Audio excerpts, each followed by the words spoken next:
Hey everyone, and welcome back to the It's Knowable podcast. I'm your host, Noah Braden, and today we're continuing our series of in depth interviews about topics at the intersection of truth, beauty, and Catholicism, with a discussion about Pope Benedict XVI. So, for tonight's episode, I'm happy to introduce my guest for today, who is Dom Dalmasso of the Logos Project. And I'll be sure to link that below. Dom has spent considerable time studying Pope Benedict, also commonly known by his former last name, Ratzinger, and I'm really looking forward to learning from him. So throughout tonight's episode, if you have any questions for Dom or myself, please be sure to drop them in the comments below, and we'll be sure to leave time to address them toward the end. So Dom, thanks so much for coming on. Thanks for having me, Noah. I really appreciate the invite. Oh, it's my pleasure. I've been following your work with interest for quite a while now, so I'm excited to be able to learn directly Thank and you. pick your brain. Yeah, no, my pleasure. I think that's one of the reasons that I selfishly love these interviews so much, is because it's an opportunity for me to actually learn about things that I'm interested in, right? So Yeah. lest anyone think that I'm being entirely altruistic in my production of these things, right? It's also just I love learning, so it's really exciting. So, to kick us off, would you mind introducing yourself and just tell us a little bit about your work for anyone who is unfamiliar with you? Yeah, my name's Dom. I run the YouTube channel. It's also a podcast called the Logos Project. And I'm currently, I just graduated from Holy Apostles College and Seminary with a bachelor's in philosophy and theology. And now I'm studying theology at the as a graduate student. I'm not officially a kind of Benedict scholar at all, but I am very interested in him. So I read him quite a bit. And so I do a lot of content on my YouTube channel on his theology and related issues, apologetics or scripture, church politics. I try to do that less now, but stuff like that. So No, that's wonderful. What initially drew you to him? What sparked the fascination in the first place? yeah, well, so I grew up in the Society of St. Pius X, and in 2007 was kind of officially when we, as a family, transitioned to the Fraternity of St. Peter. But it's also in 2007 that Pope Benedict's Summorum Pontificum came out, and he lifted the excommunications of the four bishops. And so he's always been a very important character in, the circumstances of my faith, if that makes sense, Mm. being connected to the society and then even to the fraternity.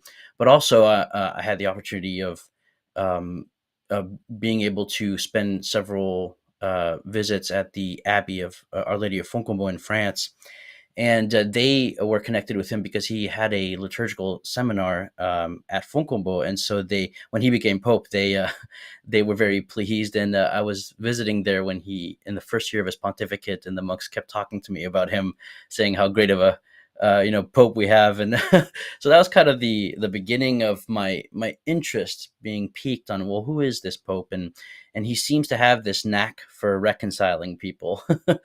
And so that's when I first heard about him. But later on, when I started, encountering Protestant friends, theology and faith and apologetics became much more, important and an area of interest. And but also even kind of within the church, certain disputes or positions, he always seemed to have a very helpful response to almost any question I had when I turned to him. And I turned to him precisely because I had heard of him. I had heard other people talk of him in a very praising way, and so I just said, you know what, all these different questions about the modern world's relationship to the church, the kind of what he calls the eclipse of God in our culture, Protestant Catholic relations, Anglicans, Orthodox. He addresses everything, and so I would always be able to turn to him for an answer. And I found that his answers were always extremely helpful. So that's really how I discovered him. Is I just, he kept answering my questions and providing me with satisfying answers. And so that's when I first discovered him, if that makes sense. It absolutely does, and I think that's a wonderful organic way of discovering him in a sense, right? And getting to know him Hmm. more deeply through your studies. That's really interesting. And indeed, he was a prolific writer. I think that's one of the wonderful things about him. And Hmm. I think, at least from my somewhat more cursory understanding of his work, he does really seem to address almost all of the major modern issues that are plaguing the church at this time, which I think is a really fascinating thing, even for us in this specific day, not just for him at his time. Can you comment a little bit on that? What do you think? Oh, absolutely. And I think this is why he'll be a doctor of the church, because, a doctor of the church is declared so because they've contributed something positive in the life of the church that has helped the church move forward. And I think anybody who studies theology or who is, looking at culture knows that we are at a juncture, right? Like Christendom is gone. We're in a post-Christian world. We're not just in a modern world, but we're in a postmodern world. Now we're thinking we're in a postmodern world. So what comes next? There's a juncture here. The old has come to an end, and the new is looming. And what do we do? Who do we turn to? Who can guide us? Who can give us a vision that's coherent, helpful, and that gives us a kind of stability, certain foundations, which is why he was so good in fundamental theology, in addressing those foundations of theology. And in him, I discovered that his voice provides you with a stability, a personal stability, a stability that can help you move forward within that juncture. Because a lot of people get, and I understand this, happens to all of us, but we get kind of worn down because there's a kind of loss of meaning in the culture, and we don't really know what to do, and everything is in crisis. What we believe, we kind of have this existential crisis, and he seems to really be aware of that and to speak to it in a way that actually helps. Mhm. And so I'm on a tangent. I'm sorry, but yeah, basically, he really is. If you're wondering about what in the world is happening in my life, in the life of the church, and in the life of humanity, because there's clearly a big crisis of culture and of history. Well, he really is the guy I think to read if that's the case. If you feel that way, I don't think so. that's a tangent at all, to be honest with you, because one of the sub questions that I don't even need to really answer or don't need to ask anymore because we addressed it, I think, was just what do you admire most about him? And I think that's in exactly what we've been talking about in that contribution. Yeah. But is there anything else that you would, like to say before we dive into his biography, just about what you kind of overall admire about him? And then I do actually maybe before I'll let you think about that, I have one just interesting side comment, which I'm curious to maybe dig into a little bit later. But in my reading of him, I've also been surprised because I think he's often characterized as sort of one particular way and almost an extremist and almost relegated to a particular corner. And the more I read him, the more I discover this depth and this nuance and this gentleness, or at least this balance in between intellectual and theological rigor and true pastoral concern. And I think that's something that's often missing from the pictures and the portraits that we see of him, even within Catholic news. I don't know. It's been something that's been interesting Oh to my me, at goodness. least when I read him. What do you think? Yeah, I mean, you just there's so many things to say there. I mean, yes, he's been in the media. His image has been murdered, unfortunately, and the Ratzinger or the Benedict of the media is not the real one. And I think we all, and even on the conservative side, we all have an image of him that begins to shatter the more you read him and the more you get to know him. Mhm. And whether you're a progressive or whether you're a traditionalist, the more you read him, you start to realize I cannot put this man in any kind of cultural category that I've come up with. And so he has this incredible ability to create communion, to create dialogue, to create openness and peace, and yet he also in his thought can anger, I would say, the liberal as much as the conservative. Not anger is probably the wrong word, but he can people won't they'll find him challenging because he's not just going to agree with the way you think. He's going to challenge you. There's something about the way he thinks and the way he the trajectory of his thought that transcends all of these on the ground factions and battles.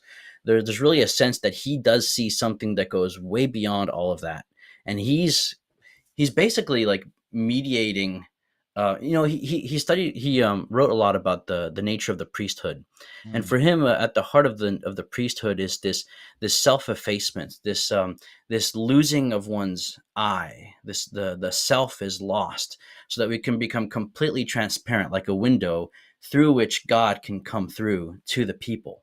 And so the moment a priest, the moment his ego and his I gets involved, then the gospel gets cloudy, and his the message of our Lord gets kind of tampered with. And so he was all about kind of getting out of the way and letting the tradition and letting the genius of all of these great thinkers come through him in a way where he would synthesize it for you and just hand it to you.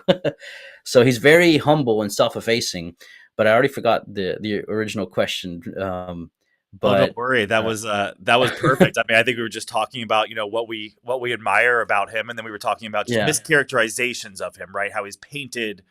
I think he's just yes, painted yeah, into too narrow of a box, and I think you described it beautifully when you talked about him being transcendent in a sense. He doesn't feel the need to serve a particular box. He serves the church. He serves God, of course, and I think that that's yeah, that's it. So sometimes his unflinching gaze is focused on conservatives and a lot of times on liberals, but it's not about whether they're conservative or liberal. It's about how yeah. much they're in line with proper church teaching and tradition. I mean, which is how it should be, I think, right? But we too often, I Hmm. think, take those smaller boxes, even if they're good smaller boxes, right? I'm not trying to say that they're necessarily bad, but then they Yeah, start to replace the larger box that's much more important. I think he does a really great job of discerning about that and challenging. Like you absolutely. said, he's challenging Yeah. to everyone. That's a great way to put it. That's absolutely true, because I mean it's funny, because if you I grew up in traditionalist circles, and a lot of them think he's a modernist or some kind of progressive theologian, and yet for the progressives he's this arch conservative and rigid, Very much. right? And when I read him, I'm like, what are you guys talking about? It's just not there. And then when I read his biography, or I have his own memoirs and memoirs from his brother, the man that he truly was is not the one that he's portrayed or thought to be.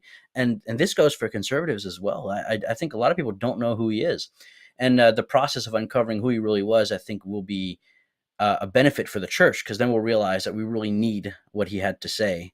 Um, but there was something else I wanted to say, but I can't remember, so I'll leave it at that. No, I think that's great. And I Yeah, originally, and I've kind of teetered between titles. I'm notoriously terrible about changing my titles a couple days after I release videos because I decided they can be tweaked. But regardless, at one point I had Unmasking the Real Ratzinger, as the title. And then I thought maybe it was too yeah, clickbaity. But at the same time, I actually thought I might be able to defend it because I do think that in many cases he has this hmm, mask on, not by his own doing necessarily, but he's sort of he's put into this picture. And I yeah, think there is a sense of hidden identity, uh, at least obscured identity, or oftentimes hidden, at least until you start to take the time to read what he's written. yeah, absolutely. And yeah, so I guess just diving in, I know we've talked a lot about him, very broadly speaking, but can you give us Hmm. a brief overview just of his background and biography? I think specifically as it relates to his ascension to the papacy, but Yeah. yeah, can you just give us an overview? Yeah, so his full name was Joseph Aloysius Ratzinger. He was born in a small Bavarian village in Germany. It's called Machtel am Inn, Machtel for short. And he was born on Holy Saturday in 1927. It was the 16th of April. And for him, that was very significant. In fact, if you don't mind, I just have a very short quote here from Please. Peter Seewald, who's his biographer. And Seawald says here on page 17 of the first volume, he says, the symbolism of Holy Saturday never left him, that darkest mystery of the faith, which is also the clearest sign of hope. He thought about it all through his life. On the night of Christ's descent, the unthinkable happened. Love penetrated the realm of death. Even in the deepest darkness, we can hear a voice calling us. We can reach for a hand to grasp us and lift us out. And the reason why I find that quote so beautiful is because it really, there's something providential about the day of his birth. And as we'll get into it, also the day that he died. But because we talked about him being important at this juncture in history. And this is we've gotten to the moment in history where, the death of God has been declared. and the moral landscape, to use a phrase from an atheist, has been kind of devastated. Mm. And so he read a lot of Jean-Paul Sartre and Simone de Beauvoir as Hmm. well. And Sartre's nihilism is something that he sought to really respond to. And him being born on the day of the death of God, and yet one of his most profound works is, as you know, is his book Eschatology. And in it he shows how it's precisely in death that love itself comes to give us life through communion with God in death. And there's something about that. The man who was born on the day of the death of God at a juncture in history where the horizon is godless says something to us about faith in Jesus Christ. To me, that's incredible. So I think it's very important. I like um, it. I think it's a foreshadowing of his prophetic voice in the church in many ways, right? Or whether it oh, was meant to be or not, absolutely. retroactively we can certainly describe it so. Absolutely. No, definitely. Yeah, and so he had a brother and a sister. His sister was 5 years older than him. His brother was 3 years older than him. And they moved around a bit because his father was a policeman, and he had to move around. One time he had to move around in order to get away from the Nazis because he was fiercely anti-Nazi, and thought of Hitler as the Antichrist. But so they went from Machtil, where he was born, to Titmoning, which is a place he spent I think it was 3 years. I think it was, let's see, yeah, about 3 years. And he was very young at the time, but he described that place as his childhood's land of dreams. And it's funny because as a kid, him and his brother and sister, there was this shop where they saw a teddy bear in the on the display, and he absolutely loved the teddy bear. He must have been how old was he? He must have been like 3, 4 years old. I'm not sure. And he absolutely loved it. And one day the teddy bear was gone, and so he was very upset about it, and they all were too. And that Christmas, the teddy bear was right there at the foot of the Christmas tree. And it turns out he had it even for his whole life, and even when he was in Rome, he had it in the Apostolic Palace, the same Oh teddy bear. wow. So, and I find what I find beautiful about it is that it's on his coat of arms he had a bear that was it was from a story from the life of Saint Augustine, I think. You know what? I'm gonna have to punt on that. I can't remember the details, but it's connected to his coat of arms. Something about the taming of the bear through Christ's power, but I can't remember all the details. But there is a Oh, connection that's there that I find. fascinating. Yeah. Well, I won't quote Um, you on it exactly, but I'm definitely yeah. curious to learn more. I'll be curious because I love bears myself. So I mean, if that was just another Yeah. reason to love Ratzinger, then why Yeah. not? And that does sound vaguely familiar with Augustine, but maybe you Mhm. just implanted that idea now in my head. So Yeah, I'll have to look that up again. I read about it, I think, a few months ago. Anyway, but so that it's just there's so many things in his life that seem to be so providential, mm. And but after Titmoning, they moved to a town called Aschau. Um, and it's funny because the cardinal at the time, who was the bishop of the area, the archbishop, I think, came to visit. Um, and Joseph was very impressed by the cardinal, and they kept asking little Joseph, like, "What are you going to be when you're older?" And he would say, "I'm going to be a cardinal." And he did. He became a cardinal. In fact, he became pope. But it's funny because his brother recounts in his own memoirs that they asked him what he wanted to do, and he said, "Well, I'd like to be a choir master." Mm. And he became one of the most famous German choir masters of the. I can't remember the name of the choir, but this choir of boys in Germany that's very well known. I think it's Domstrang. No, that's from that's from another book. Anyway, but so yeah, so he became a musician, and Joseph became a cardinal. So it's kind of prophetic there as well. But I don't Amazing. want to get too bogged down into his childhood. Let me try to skip ahead here. um, but so the war broke out eventually, right? And he before the war, he was forced to join the Hitler Youth, but it was against his will. And in fact, there was two classes in the Hitler Youth. You had the let me see if I can remember what they were called. The core Hitler Youth, and then the compulsory Hitler Youth. And Mm. the compulsory Hitler Youth, they didn't wear uniforms so that they could be singled out as like second class citizens. And eventually, the Hitler Youth got broken up because of the beginning of the war, and so the compulsory ones, who are usually mostly like minor seminarians, had to basically go back home.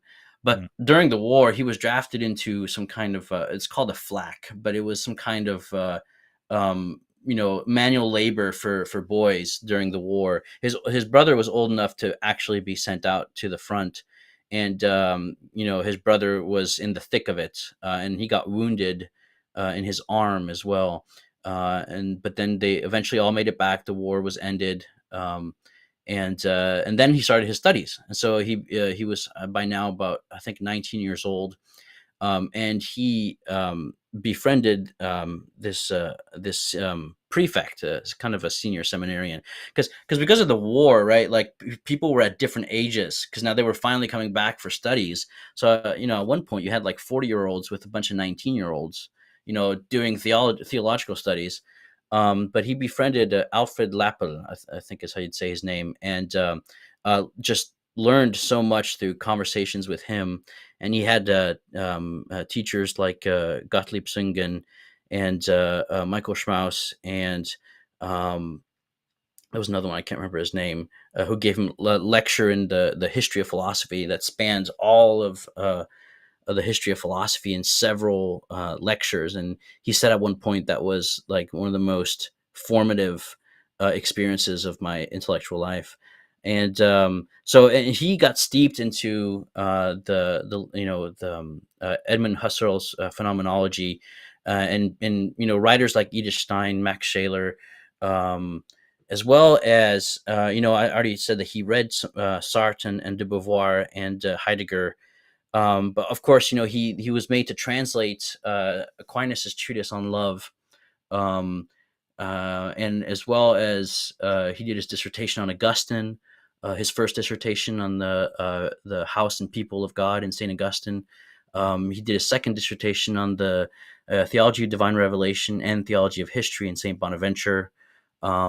That's an interesting story in itself. Dr. Richard Decloux is much better at telling it than I am, but so he loved Augustine very much so, and Bonaventure really helped him in the area of divine revelation. So he was he was an academic. He was his Very. vocation was intellectual, and he wrestled with let me just make sure I get this name right. I have it right here.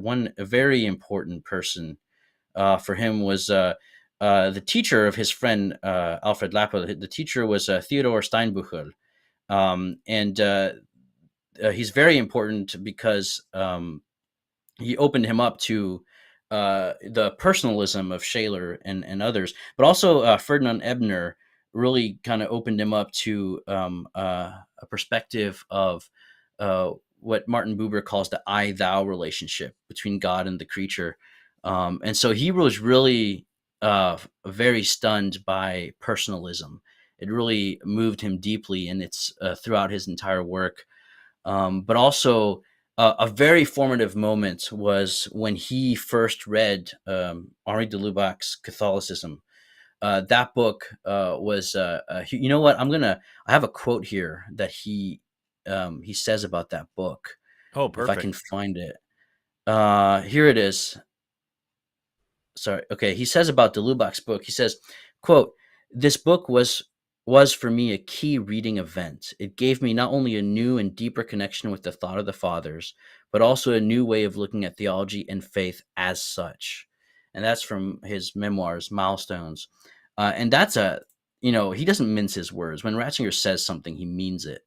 And so that book was hugely influential. And he met he met de Lubac at the council as well, and even after a few times. Um, so de Lubac was very formative, especially that book Catholicism. And after he read that, he got a hold of Corpus Mysticum, the drama of atheistic humanism, and most of de Lubac's works, Surnaturel and other things like that. So, and he also discovered von Balthasar, and Mm. was very impressed by Balthasar's culture, by his erudition and his education. For him, Balthasar and de Lubac were probably the most educated men he'd ever encountered. Um, but Augustine was really his master. In fact, if you don't mind me throwing quotes out, because I think these quotes are just so good. Two quotes from the first volume of Seewald's biography. Seewald says Ratzinger called Augustine a man full of passion and faith of the highest intelligence, but also his friend and my great master Augustine.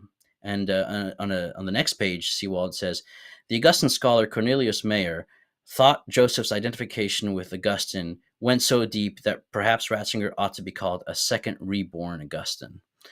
And so the connection between Augustine and Ratzinger is something that actually really interests me, because you see so many similarities with Ratzinger's political ethics, his eschatology, his pneumatology, this theology of the Holy Spirit is very Augustinian. The relationship between matter and spirit shows up constantly in Ratzinger. He has a kind of Christianized Platonism like Augustine. The relationship between faith and reason is foundational for Ratzinger. He writes a lot about it. Of course, personalism. Augustine is the man of the Confessions, right? The Confessions really moved Ratzinger. And Ratzinger has kind of an apocalyptic outlook. He's kind of a cheerful pessimist, as Chesterton would say. And I think it's very fitting. We talked about that juncture, right, between the past and the present, where we're at. And so kind of like Augustine was at a juncture with the fall of the Roman Empire. And so I really think Ratzinger is, to use a very theologically incorrect phrase, he's the reincarnation of Augustine. And And sorry, go ahead. oh no, I didn't mean to cut you off. I really appreciate your connecting him back to Augustine. I know that Yeah. my MA program at Notre Dame, the Mhm. leader of that, the sort of the head of that, Dr. John Cavadini, he's a major Mm. Augustinian scholar. That's his focus. He's Yeah. quite well known for it. And Yeah. Ratzinger features heavily throughout the program, in various Yeah. courses. Of course. Yeah. Eschatology, ecclesiology, Yeah. apologetics of love, like all of these various courses Hmm. feature just little bits and pieces, sometimes longer passages, but he's heavily featured throughout it. And it makes Yeah. more and more sense the more you frame it in terms of the Augustinian focus, because that's Yeah. really how our whole program is very grounded in it. Yeah.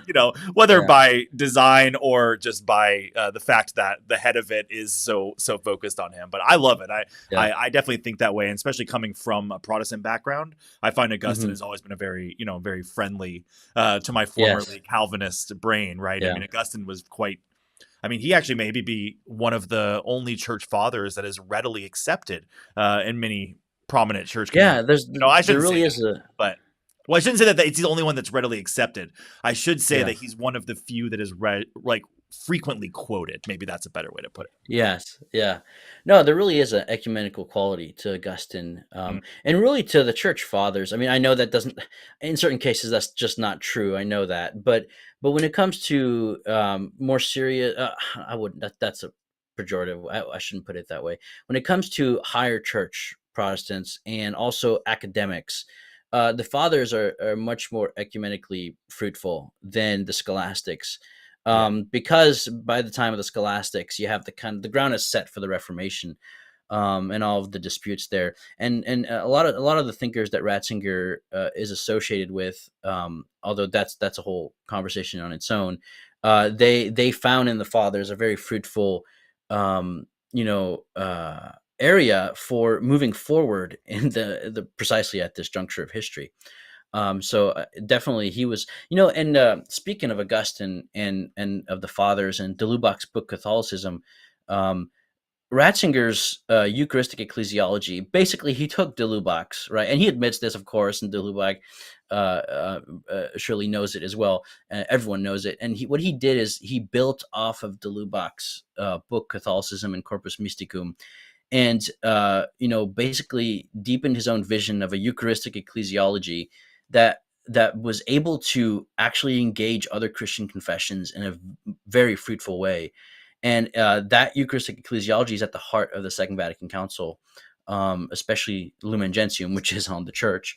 And there's so much of what Ratzinger writes on the church and its connection to the Eucharist is just staggeringly beautiful. and and it's to me it's been the most fruitful way to evangelize to non-Catholic Christians, is to show the relationship between the church and the Eucharist. and there's something there that clicks and that comes alive, even in non-Catholics, and they feel like there's something there that they don't have.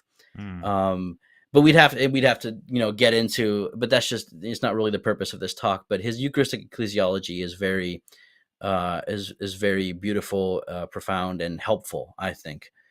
No, I think So that's a really helpful comment, and it's one that resonates with my own journey as well, because I know that a long time, maybe 10 or more years before I became Catholic, I became increasingly concerned by the lack of emphasis on the Eucharist within my mhm, Protestant tradition. Long yeah. before I saw Catholicism anywhere close as an option, that's probably what led me towards the High Church Anglicanism, which is where I fell in love with high church liturgy and sacramental Hmm. theology and those types of things. So yeah, whether I realized it or not before you said it, I think that the Eucharist was one of those initial dominoes, at least in terms of my motivations, that drove me to look Hmm. elsewhere from my more low church Protestant backgrounds. That's really interesting you say that. Yeah. No, absolutely. And another thing about Ratzinger is that he wasn't so much so caught up in some of the controversies prior to the council. So he really is and I got that from, to give credit where it's due, from Dr. Richard Decloux. Mm. Because he wasn't caught up in some controversies like de Lubac was caught up in controversies. He's he's such a fruitful thinker for common ground amongst various factions within and without the church. What was really incredible to me is discovering, because we all have this picture of Ratzinger, the rigid conservative or the dangerous liberal, and at one point he must have changed or something, and probably 1968 during the Marxist revolts. Hmm. There's this narrative out there, and I'm telling you, when I read his life and started reading his works, and what I discovered was just not the case. There's a profound consistency in his thoughts. The man did not change. Sure, he evolved and I think got more wise as he thought things through more. But his vision has been very, in fact, surprisingly consistent. His Mhm. theological vision, but also, he debated atheists. He engaged secular leaders, politicians. He was his work on Catholic Orthodox relations is extremely fruitful, and I think is actually going to be a foundation for future work in that area. And his work with Lutherans, I mean, the Joint Declaration, I'm sure you know about that one. Um, Absolutely. yeah, and in so many areas, the Anglicans when he was Pope, Anglicanarum Cetibus, the conservatives and the traditionalists as well with Summorum Pontificum.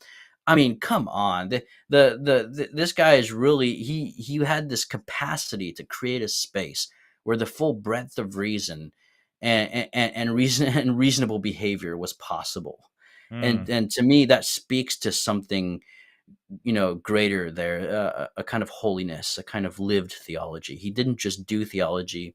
He did it on his knees, as Balthasar would said. He prayed his theology, if that makes sense. It Yeah. does. Well, I mean, we believe in an incarnational theology, right? And I think that applies very Hmm. much in tangible, actionable ways. And I certainly have Hmm. enjoyed being exposed to Balthazar as well, and finding the connections between all of these things. It just continues to highlight how well Ratzinger was able to synthesize these various streams of Hmm. tradition into a cohesive theology that was at once Absolutely. timeless and also incredibly modern and relevant. And I think perhaps Yes. that's why people sometimes accuse him of being on one side or the other, because perhaps Yes. they're in an extreme leaning camp one way or another, and Yeah. they don't see him fully in their camp because he's not. But it's not because he's Yeah. in the other camp, right? And that's where the mistake is. He's just Yeah. consistently, kind of down the middle, so to speak. And that's an oversimplification, Absolutely. but Well, I and think it's the funny because, imagery applies, right? yeah. No, I absolutely. I mean, you got your finger on the pulse. It's absolutely true, and and I because I'm always dealing with criticism of his thought. So here, one thing that came up was an accusation of him being Hegelian, Mm. probably from people who have never read Hegel or Ratzinger. But anyway, the point being is that, like, Hegel's a hard our read, to be fair. very, very, yeah, yes, very, very hard. But like, our tradition has out Hegeled Hegel. So that's the thing about people like Ratzinger, is that they've outdone Sartre and Hegel and people like that. And so all this idea of like, oh, he's synthesizing. It's not the truth. It's not the objective truth. He's synthesizing between extremes.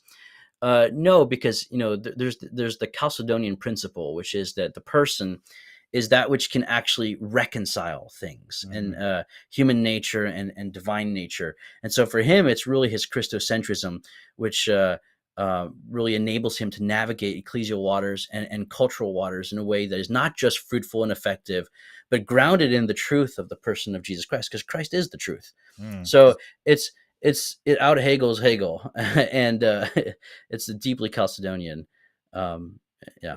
That's So a beautiful way to describe it. And the more you talk about this, the more I hear echoes of his predecessor, right? Of Pope John Paul mhm. II. So, as I know, and I'm sure you can tell us a little bit more about this, before becoming Pope, then Ratzinger served as the prefect of the Congregation for the Doctrine of Faith under Pope Yeah. John Paul II. Can you talk a little bit about this? And in particular, can you share how this experience helped shape his priorities and maybe even his papal agenda, if you can speculate a bit? Oh yeah. Two things come to mind. The first thing that comes to mind is that Ratzinger is a young Bavarian boy from a Bavarian family in a small town that is deeply Catholic. And so he grew up with the piety of the simple believer. And throughout his life, his sister, for most of his life, his sister lived with him and took care of his affairs.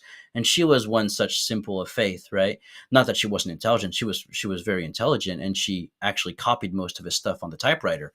But she wasn't a theologian, right? She was just a simple, woman at the service of her brother, and you don't see that quite often. And so he really had a place in his heart for the simple of faith. And when the smart academics, right, get full of themselves and try to tell the simple believer that what they believe is a bunch of nonsense, he would have nothing to do with that. And here his humility shines through, that it's not, faith is not just the erudition of what I can come up with. It really is the priority of the Word of God and of the simple faith of the simple believer. And for him, it's in fact because of this humility that his theology, I think, gained, again, as Dr. Leclue said, a richer depth, a deeper wisdom, and it's so brilliant and yet so simple, right? And there's something to that is just, you can't really capture it. it's a And so in fact, when I catechize at my parish, I use him because I'm able to convey the depth and the beauty of the faith while keeping it simple, you know. And you can't necessarily do that with Thomas, however important Thomas is, right? Thomas Aquinas. But Ratzinger can do that, and also Ratzinger is aware of the language of modern man, and he's aware of its pitfalls, but also of how to translate it properly, right, for the Christian. And Yeah. yeah, And he serves so as a great bridge as a result of that, right? He's a great bridge mhm. for modern audience members like us, even, looking back and trying to access some of Thomas Aquinas's thinking, thoughts. Yes, I think that yes. Ratzinger is really is a good bridge, right? Oh, absolutely. That's the thing about Thomas, because like, when I first started reading Thomas, I as everyone who first picks up the Summa, it's like, what in the world's going on here? And I was reading Father Norris Clark's book for undergraduates, but it's not that simple of a read. It's pretty challenging. It's called The One and the Many by Father Norris Clark. That was really the key to unlocking the Summa and to kind of translating the Summa in a way that kind of the coherence of Thomas's theological vision became evident. And so that's the thing. You oftentimes we require some kind of translation work. And I really think Ratzinger does that for the tradition in a way that's relevant for the church now, so that she can move forward in the right direction. And that's why I think he's going to be declared doctor of the church. It's really his fundamental theology and his synthesis of things Mm. that really makes him so important. Yeah. I love that because it really speaks to his ability.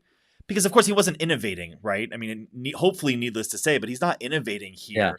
He's further explaining and diving deeper, Yes. helping to Hmm. elucidate these truths that have been revealed once and for all. And I think he does such a Hmm. brilliant job of being that translator for the modern mind. And it's such a beautiful thing Absolutely. Yeah. when you find someone like that. And he's certainly not alone, but he's in a rare group, that's for sure. Definitely. And I want to apologize. I see you got to be careful with me because I'll go down some tangents here. But to bring it back to your Don't question, apologize, man. It's great. I like it. no, yeah, you're welcome. Yeah, the question about him being head of the CDF. Well, so the first thing is the faith of the simple believers, right? His loyalty to the simple believers made him, protective of them. Mm. And academics don't like that because of the pride that comes with their erudition, oftentimes. That being said, Ratzinger himself, and again, this is something Dr. Richard Decloux brought up, Ratzinger himself, his dissertation got rejected for supposedly being overly subjective. And there's a lot more that can be said about that. But so and that was very traumatic for him because he had already bought the place for his parents to live at, and suddenly he was going to be responsible for the homelessness of his family. Anyway, he found a way around it and he passed the dissertation. But um, being subject to someone criticizing you and not giving you the opportunity to explain yourself is something that he experienced. And so when he was head of the CDF, and as I went through Seawald's second volume that covers a lot of this, when he told certain academics or theologians that they were going too far, he gave them ample opportunity to enter into fruitful dialogue with him and the CDF, and he was never arbitrary. I do think he got frustrated occasionally, and that might come out. I think there's one article he wrote about theologians denying the term soul, the existence of the soul, and that really frustrated him. And so he can get frustrated, but he's never been arbitrary and never wielded power in a tyrannical way. Never. It's just not like him at all.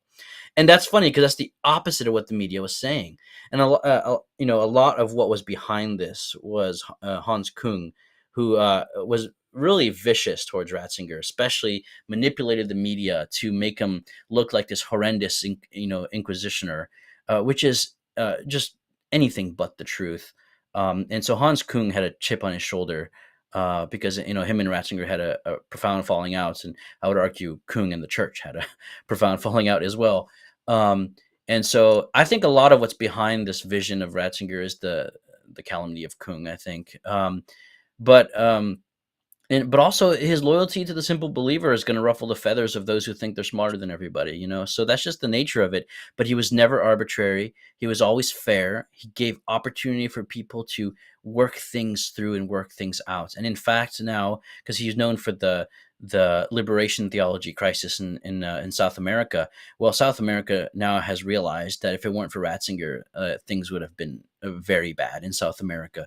So thanks to him, he really did stabilize a lot of things in South America by showing that liberation theology is it's a kind of Marxist co-opting of the faith, and it's not gonna be fruitful. And so that's why he was disliked by the elite, so to speak, but also loved by the faithful.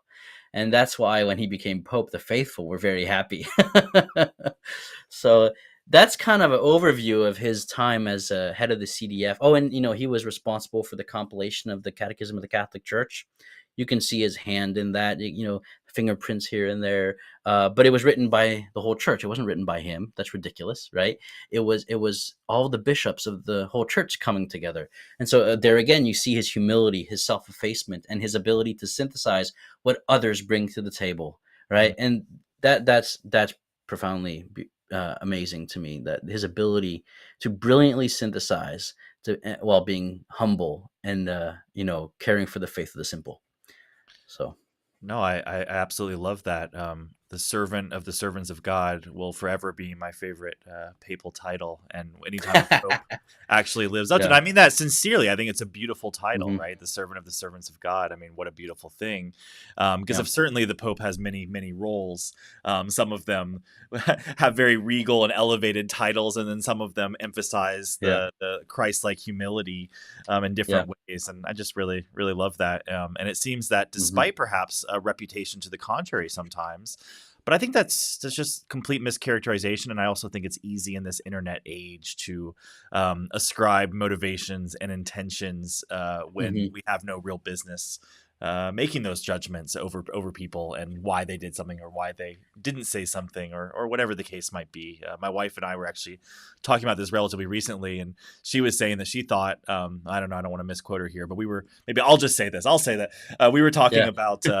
How we thought that perhaps even if John Paul II were Pope today in this yeah, vitriolic internet age, he yeah, might be almost as controversial as our current Pope Francis is, just because of the way that people take yeah. things, run with it. And we've seen that somewhat anachronistically applied to Hmm. people like the late Pope John Paul II and Ratzinger and Pope Benedict. Kind of like Hmm. looking back, people absolutely Yeah, have started to make those judgments, even judgments that weren't actually very prevalent at that time are being yeah. applied looking back. And I think that's a common thing throughout history, and it's unfortunate to be sure. Hmm. So we've talked a lot about his overall approach to these things, some of the highlight reel, so to speak. What would you say Hmm. is his greatest contribution to Catholic theology during his time as Pope? So moving fast forwarding just a little bit now. Yeah, well, greatest contribution in theology is almost impossible to pin down because, again, I keep referring to Dr. Richard Decloux because he actually is a Benedict scholar.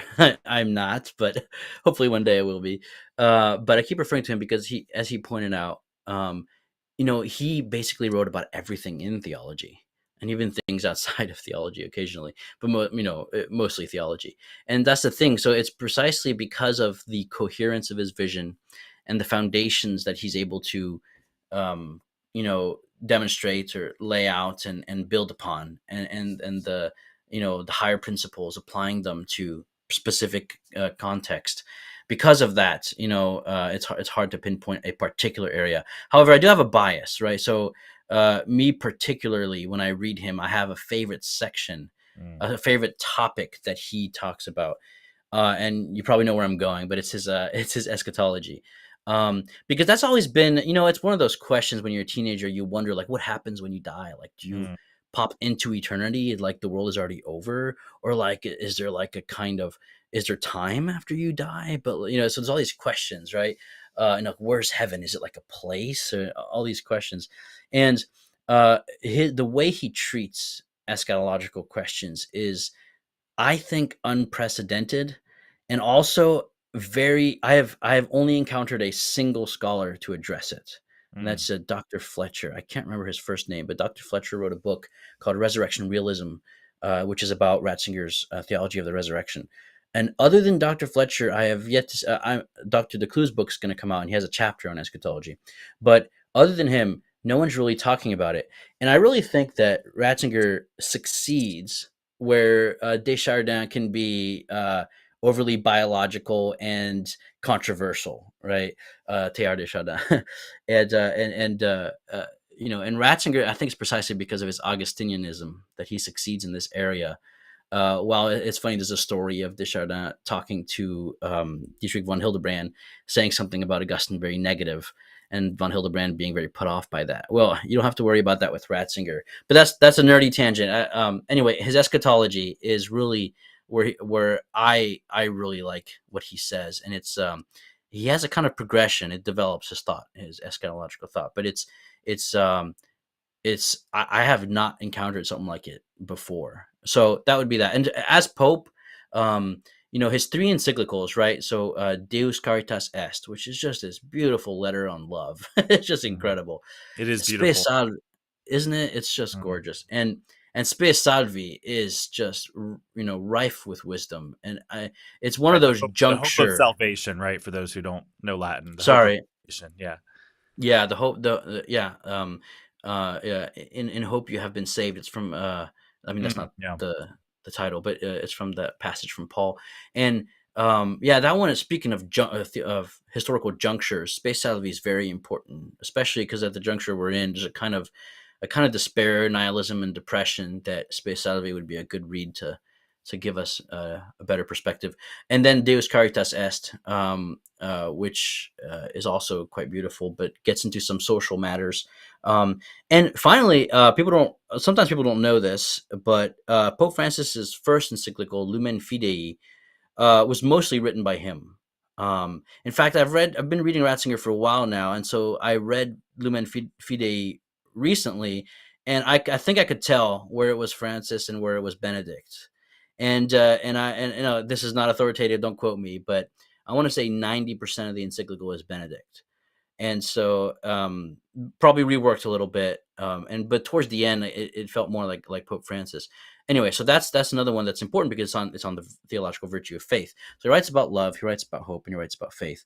And so as Pope, he's and if I'm going on a tangent, cut me off. But as Pope, he you know, his Wednesday audiences, his catechesis was very important because he goes back to the apostles, to the New Testament, to St. Paul, his whole series on St. Paul, to the church fathers, to great saints. He wants to root us back into the faith. He wants to renew the faith because he realizes that, you know, whatever we might do, you know, actively speaking in the church, we have to realize that that's kind of pointless. It's not pointless, but it's kind of pointless because the real problem is the faith, and there's a crisis of faith. And until we address that, whatever we do misses the point.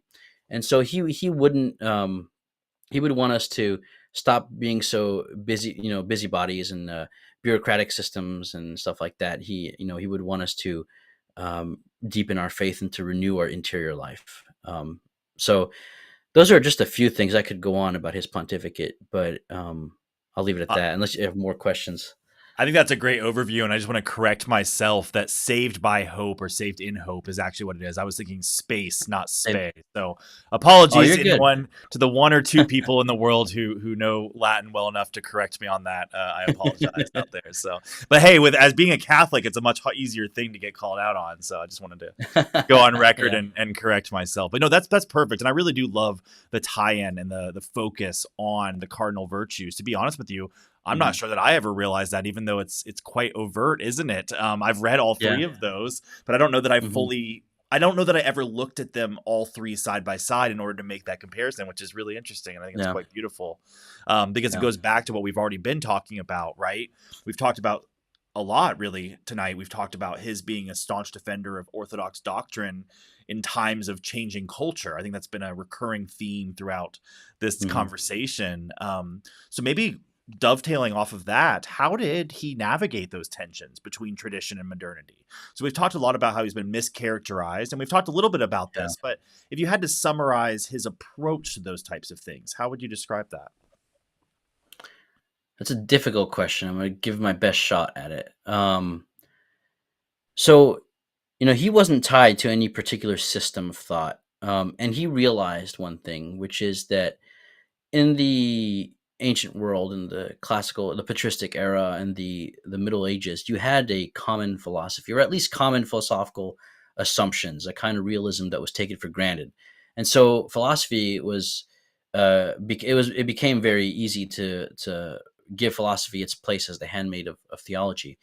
But precisely in our postmodern world, where the kind of realism of philosophy has kind of crumbled, he realizes that there's a certain crisis of reason in its relationship to faith.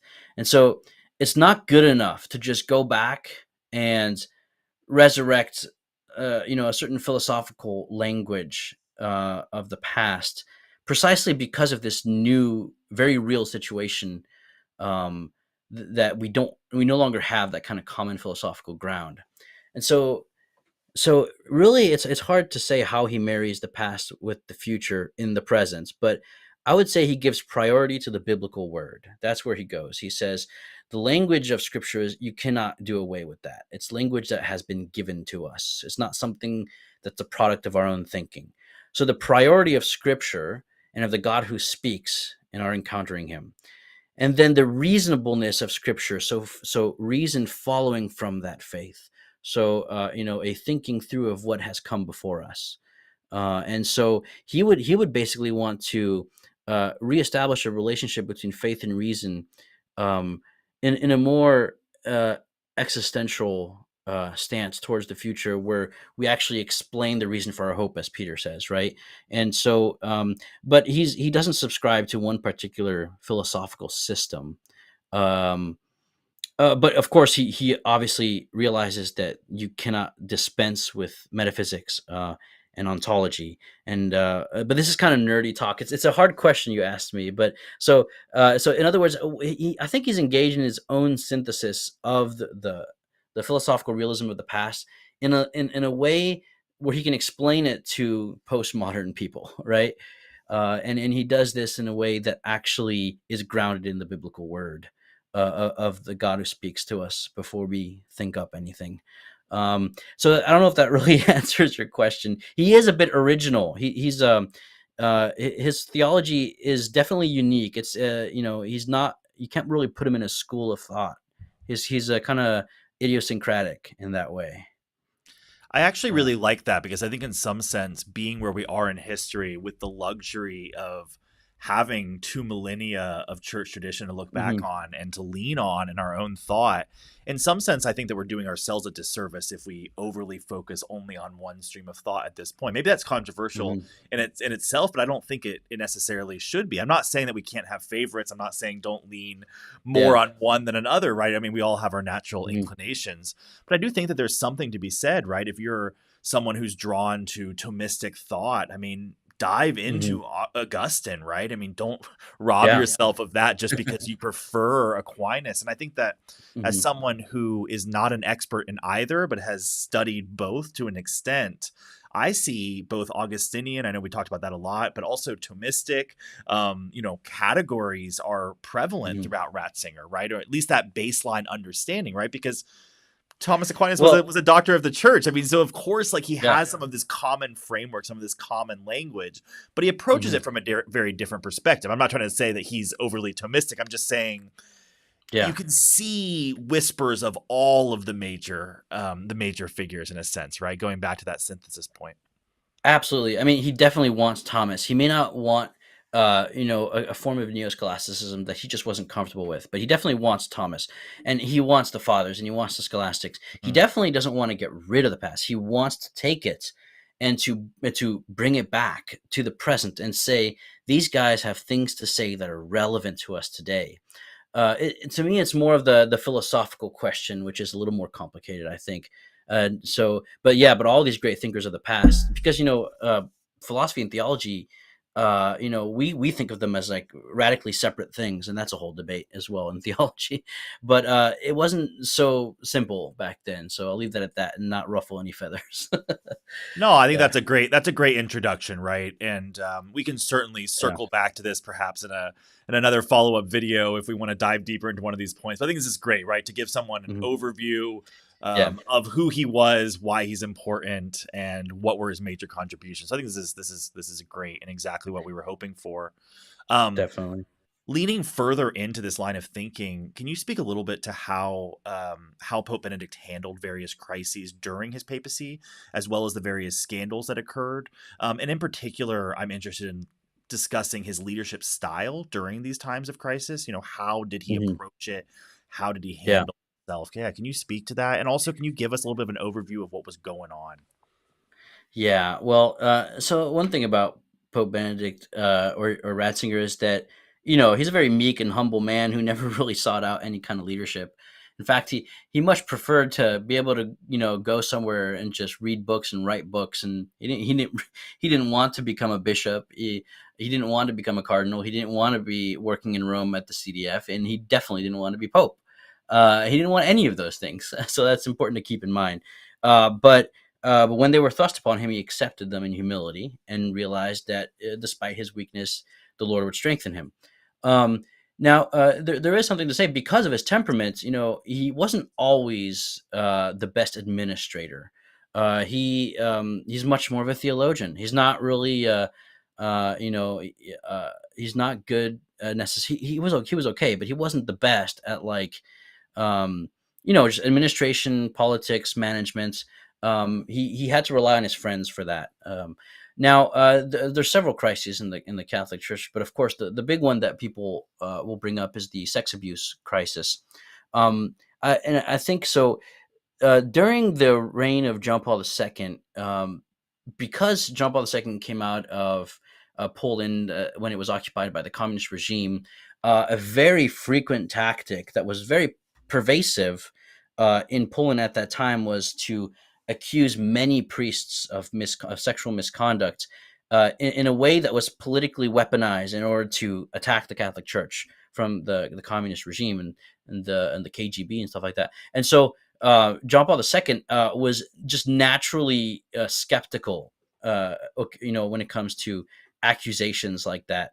Now, that doesn't mean he didn't do things to discipline priests. He did quite a bit, but it does mean that occasionally, I think we could say he kind of missed the mark. But here's the thing: when Ratzinger became head of the CDF, he started cleaning house and defrocked a whole slew of priests. I think the most defrocked priest in in the history of the church. I mean, that don't quote me on that, but I mean, like, 'cause we don't really know. Because I remember reading some passages in like an Yeah, old great council where quote. yeah, where they defrocked some priests, but like, the fact that we have the media now, we know everything that's going on. But Benedict really cleaned house, and he also changed the policies. Basically zero tolerance policy, and it was a lot stricter and tighter. Um, and when he was pope, he didn't stop doing that. And, he tried to simplify things. The bank problem that in the Vatican, he tried to undo that, and was mostly successful. But then Benedict also, because of precisely that thing I mentioned of his managerial sometimes missteps, did things slip through the cracks? I would say so, yes, but it's mostly because of the bureaucratic complications that happened. That being said, he definitely was in recent time the most effective cardinal and pope to discipline priests. So it's very much so a caricature out there that he was just this enabling, monster. That's just not the case whatsoever.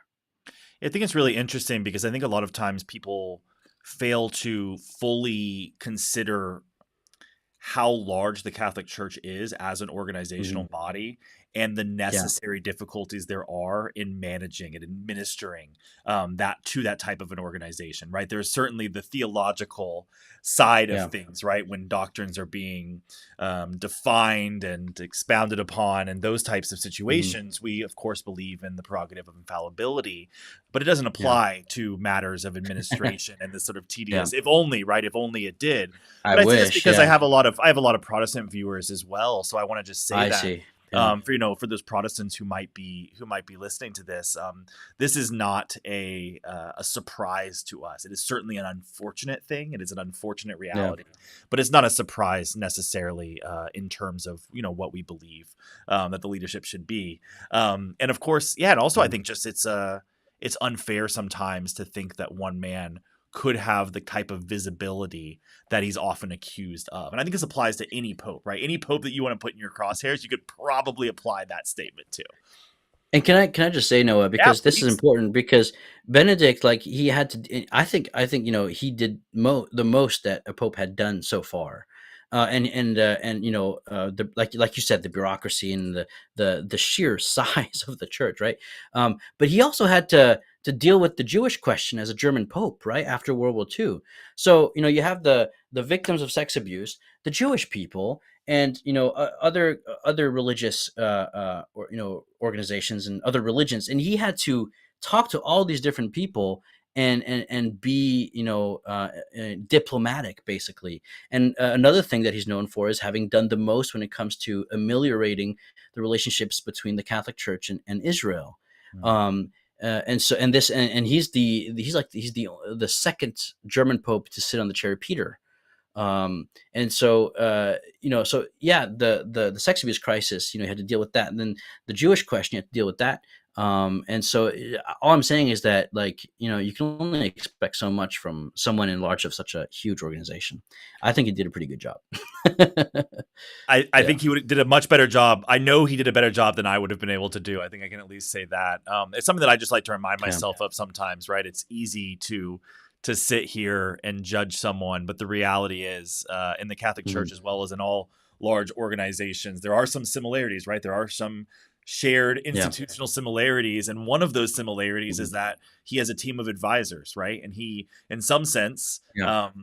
you know, Has to rely on them. has to rely on them by necessity, right? Mhm. Yeah. There's a necessity to delegation and to leaning on advisors. And I think that's true for all leaders, but it's important to remember, I think, and it's important for those who aren't as familiar, and especially for those who aren't Catholics, who might look back on it Mhm. more friendly manner.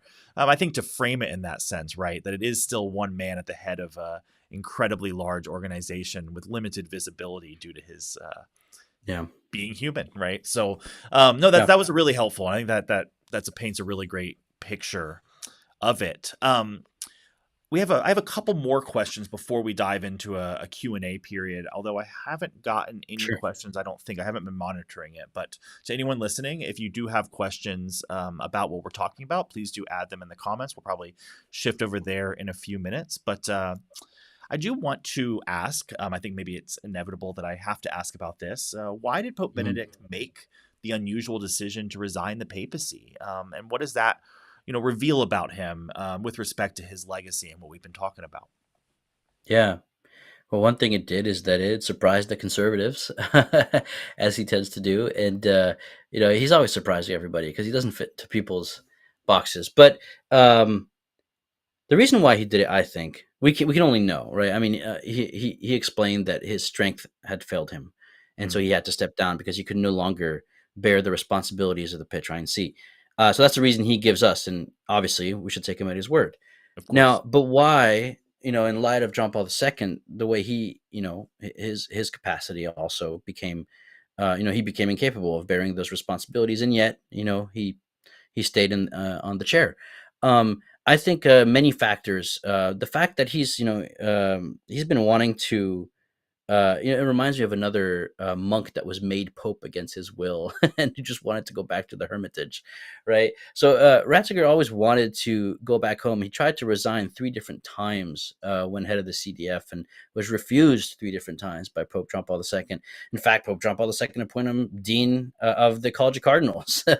And when Pope John Paul II died, he gave that speech, which is incredible, on the dictatorship of relativism, which was, not a pleasant speech. It was kind of a doom and gloom speech. And then guess what? The Cardinals elect him. So he really didn't want to be elected. That being said, he didn't flee from his responsibilities. I think he saw that there is someone younger than me who can serve the church in a way that the church needs, and I cannot right now. And so I need the church more than the church needs me. And so Mm, really, it's his humility. It's really his profound humility and his understanding of that the bishopric, and in this case, the bishopric of Rome, which the papacy itself, is really it's a job of shepherding. And it's a job of paternal presence, and he said that, I maintain that aspect of paternal presence to the church, kind of like a bishop emeritus. Well, here it was a pope emeritus. So there is precedence, because the papacy isn't some kind of other sacrament, right? It's not some kind of extra bishopness, right? It's a bishopric as well. And mhm. so theologically, it's consistent. And really, I really think at the end of the day, it was his humility. But the last thing I would say about his resignation is that I think not only is it humility, but it's also an example. It's a lesson, because I think that he was very weary of the idea of implementing a program to fix things, Mm, because we are at that juncture, as we spoke of over and over today, of a crisis of culture, a crisis of meaning, as some people call it. And what's the solution? Well, it's not to implement some kind of human program, but really it's to get out of God's way and to renew and to deepen our faith. And so to me, I think that not only was it his humility, but it was him leading by example, of saying, as whether I'm pope or not, or whether, this or that implementation takes place or not, ultimately God's going to be the one to renew the church, not our human efforts. And so he stepped out of the way because he realized that God would, and he needed God too. He was at the end of his life. He thought he was going to die very soon. mhm. It turns out that when he stepped out of the chair, his all that burden being off of his shoulders, his health got better, and he ended up living a decade. But he thought he was going to die very soon. He was very overburdened. So yeah, so that's what I would say about his resignation. Now, last thing, I keep saying last thing, but people were upset. Like they say, I feel abandoned, and again, I think that's another example of that feeling and that sense of entitlement. We're not entitled to Pope Benedict as our spiritual father. We have been gifted him as a spiritual father, and people who were saying that ought not to have said that, and they were wrong. So yeah, No, I think that's great, and I love that you tied it back to the humility, right? Because we talked early yeah, on about the importance of removing ego from the equation. I think throughout this, we've talked about that's how the he was a priesthood. Yeah, right, hmm absolutely, and we've talked throughout how yeah, he is so much focused more on theological truth and protection and preservation of the church in many mhm. ways than he was on. I don't know some of the other. I don't know what the word is exactly, but some of the other more Pragmatic solutions. yeah, Yeah, exactly. And then at the same time, in his humility, I do find that there is a great deal of practicality, of pragmatism, at least in his mm, theology, right? And in his decision perhaps to resign. I mean, I think that was a very I think practical, so. both It's the humble. pragmatism of God and not of man. Yeah. Yeah, no, very much. So I just think it's a really interesting, well balanced sketch of a man who is known for Yeah. being this deep intellectual, right? Profoundly intelligent, deep thinking, somewhat, inaccessible perhaps to someone, or at least perceived as such by someone who doesn't actually take the time to Yeah. dig in. And then, yeah, on the other side, there's this deeply humble man who consistently put aside his ego, who consistently utilized multiple streams of tradition in order to formulate the truth hmm in a way that the modern age could actually hear it. Right? He was such a unifying figure in this way, and maybe Yeah. that's the summary that I'm hearing in so many ways. And I know that this is counterintuitive, especially because of some of the accusations against him. But hmm feel that his legacy, in many ways, is one of unification It around the really is. truth. Yeah. No, that's beautifully summarized. That really encapsulates Mm. everything we've been talking about. That's great. Yeah. No, I mean, well, yeah. I mean, thank you. I mean, that was summarizing, all the stuff that I'm learning tonight. I mean, that's great. And I know that we've talked a lot about his legacy, and I think the impact that Pope Benedict had. But I guess if you hmm had to, and I guess I keep saying things like summarize and sum up, but I don't mean to say that you're going to be able to put it all into a summary, right? But Yeah.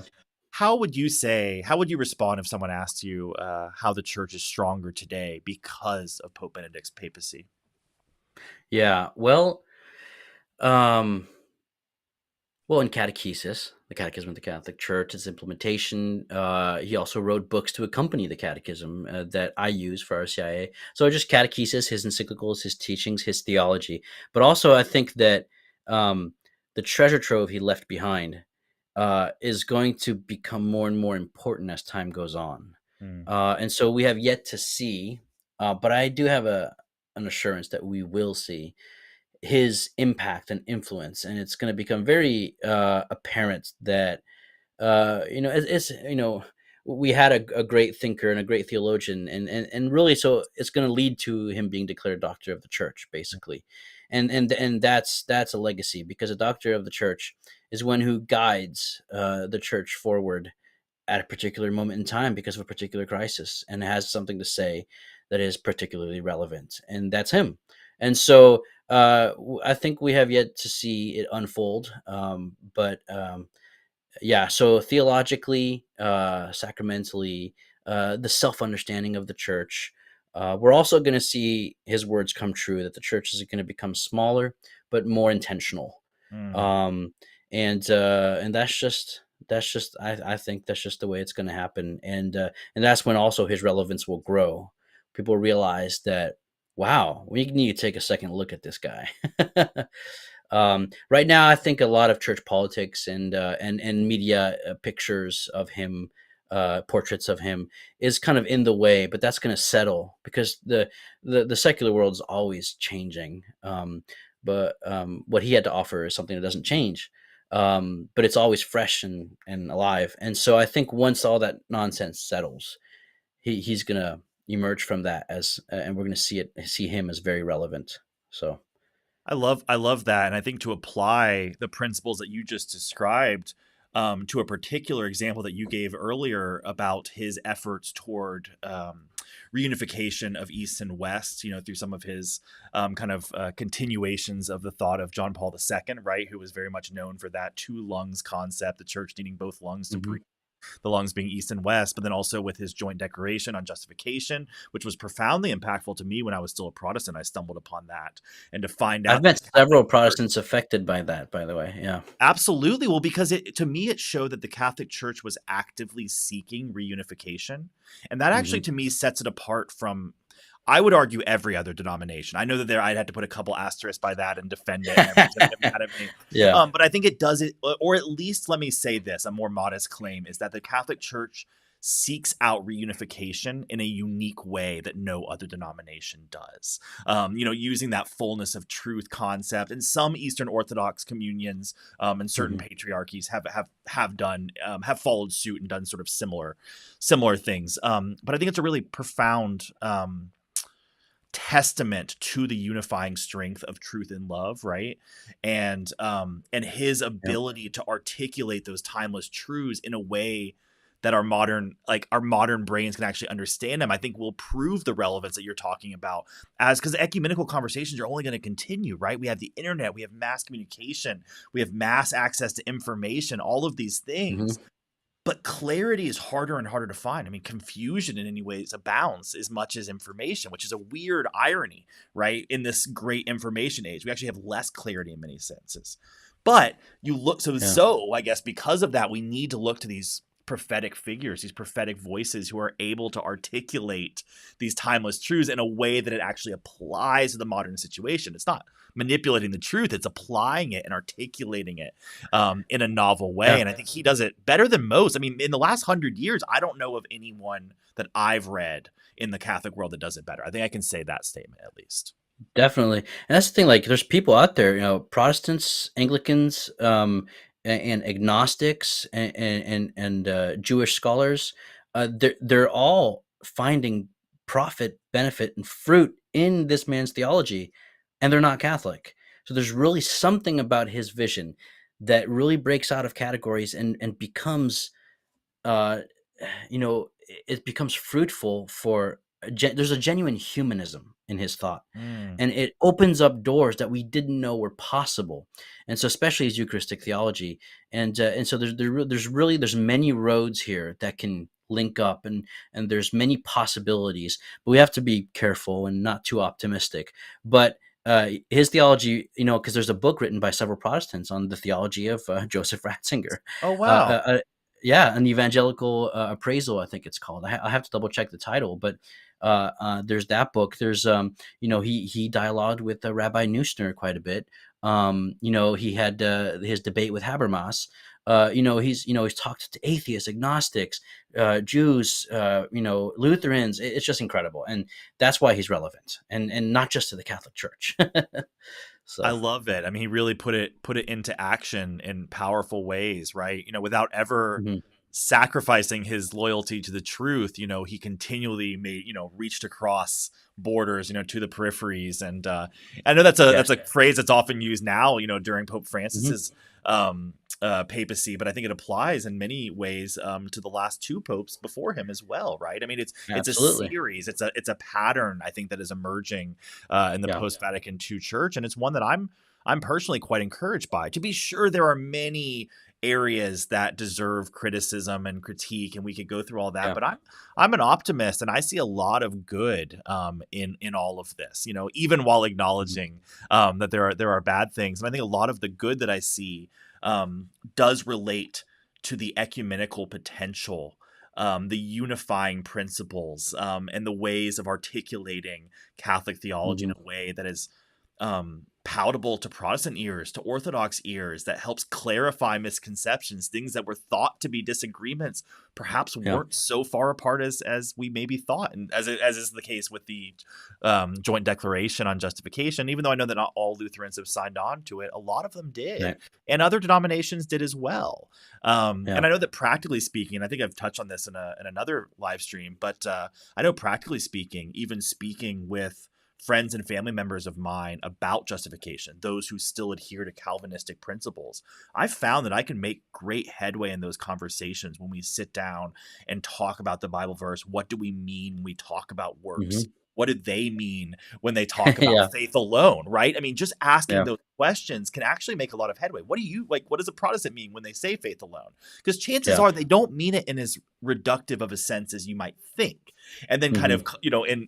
in contrast, the Catholics do not absolutely mean it in the sense that they think that it focuses on our works as earning our way to salvation. Of course not, right? So once you kind of get those two misconceptions out of the way, you Yeah. can actually start to make real headway. And I think I have, and it's not because of any greatness of my own, but just leaning on these types of figures who take great care to articulate the Yeah. truths while understanding the other side. Maybe that's a point that I haven't said, but we've been talking around this entire time. He's very conscientious of his audience. He's very conscientious of whom he's presenting to when he's talking about theology. And I think he Yeah. adjusts his articulation accordingly. And I think that's really brilliant of him, right? It's brilliant rhetoric Absolutely. thrown in, but I Yeah. mean that in the best sense of the word, not the bad rhetoric Hmm. that takes away from the truth, No. the stuff that polishes it and beautifies it. Yeah, he's very concerned with the truth. He never compromises with the truth. In fact, he thinks that it's precisely the truth that is most ecumenical. Mhm. So yeah. I love that. That's the fullness of truth concept that really hooked me, I think, when I was still a Protestant, when I started to rethink the entire equation in terms of fullness of truth and the fact that Hmm. various groups outside of the Catholic Church can have access to truth. It's not exclusive access to truth. That's not what the fullness of truth claim is.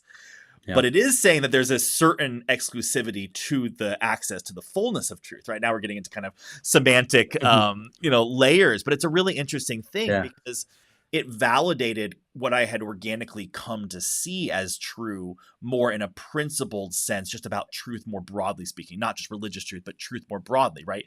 The truth is the Yeah. truth is the truth. It can't contradicts itself at the same time in the same way. Yeah. Um, and so that Yeah. reframing of church history from that Catholic vantage point of fullness of truth was really, really And helpful for me. can I Yeah, please, of sorry, course. another tangent, because I'll try to keep this as short as possible, but for him, he saw that uh, only the truth can bring about communion, and only in genuine communion can the truth be found. And here again emerges his Eucharistic ecclesiology, and why it's so powerful when I talk to Protestants, when I bring up his vision of a Eucharistic church. It always moves them, even if they don't agree right away, it always moves them, because truth and communion cannot be severed. You can't have one without the other. And really, so much follows from that. It's incredible, and that's why it's truly ecumenical and truly not a compromise. To really embrace the full breadth of truth, and that's really what will bring full communion. Yeah, Oh, that was a beautiful way to describe it. Yeah, ecumenical in the best sense of the word and uncompromising in the best sense of the word, and both at once. exactly. That's a Yeah, great balance and a rare balance. Um, it is. It is. yeah. Yeah. Wow, that's a great takeaway, I think, for myself and probably for anyone else listening, right? To be able to have those two good things with tension between them and keep them both Hmm. in our grasp at once. Um, all right, so I think that Yeah, there's so much more that we could say. I know we don't have time, but also like his Jesus of Nazareth series, but we don't mhm, have time. I just wanted to throw that one out there.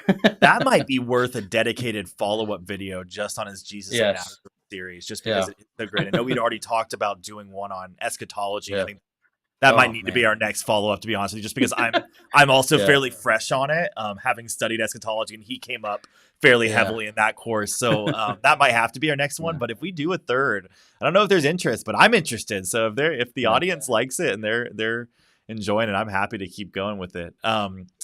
So I Yeah. guess before we go to a question that has popped up, where would you send people who are wanting to learn more about Benedict the 16th? Do you have any particular biographies, writings, or resources beyond what we've mentioned? Right, we've mentioned his encyclicals, his Yeah. book on eschatology. We've alluded to some of those, but are there any secondary sources that you recommend for someone who wants to dive deeper?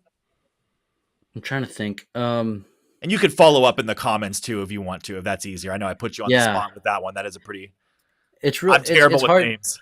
No, you're fine. It's hard to say where to start. I would start with him. Like I wouldn't start with someone writing about him. Okay. The issue, and I'll try to make this short, but the issue is that Ratzinger, his theology is a symphony. It's not overly scholastic, nor is it overly poetic and spiritual theology. It's in between. It's more like the analogy of a piece of music. It's coherent, but it's very expressive, right? And so it's difficult because you can't just pick up one of his books and read part of it. That's like walking into a concert at only a couple measures and only hearing the violins. Like you miss out on how everything fits. So I would say start with his series, Jesus of Nazareth, but only if you intend to read all three, or just one, but only if you intend to read the whole thing, not just part of it. If that's too much, I would say start with this little book. I have two options here. The first one would be a book he co-wrote with Hans von Balthasar. He wrote the first part. Balthasar wrote the second part.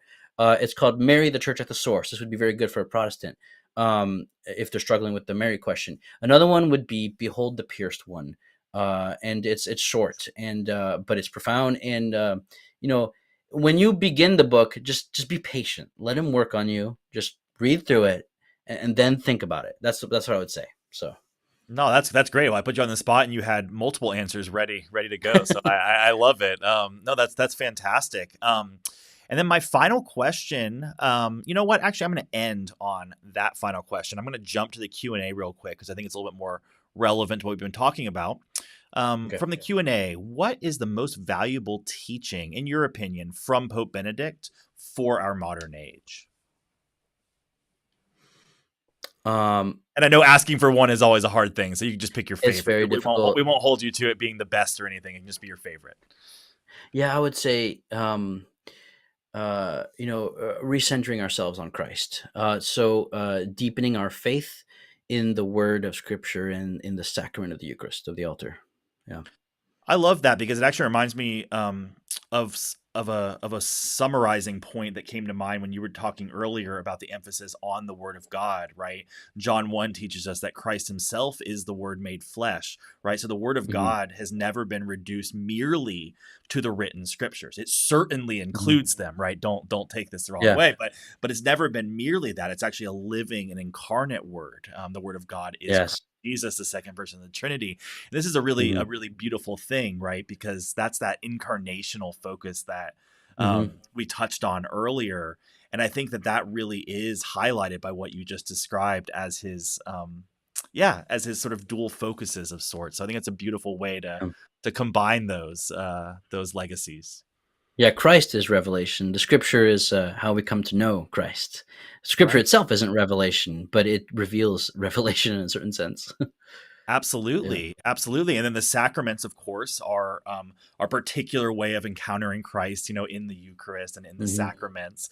So there's sort of this sacramental emphasis and then also this scriptural emphasis. And the unifying aspect of them, right, is the fact that both of them are pointing us to the Word of God, which is Christ Jesus. And I think it's just a really wonderful way to kind of tie his thought together. I just love that you put those two right together in like a single sentence. That was great. So I know we're running out of time here, and I want to wrap up in just a sec. But to finish, before I conclude, do you have any interesting insights, lesser known facts, or funny anecdotes? I mean, just pick one that have come up in your research. Like, what's a funny anecdote or interesting lesser known fact that has come up in your research about Pope Benedict, of course?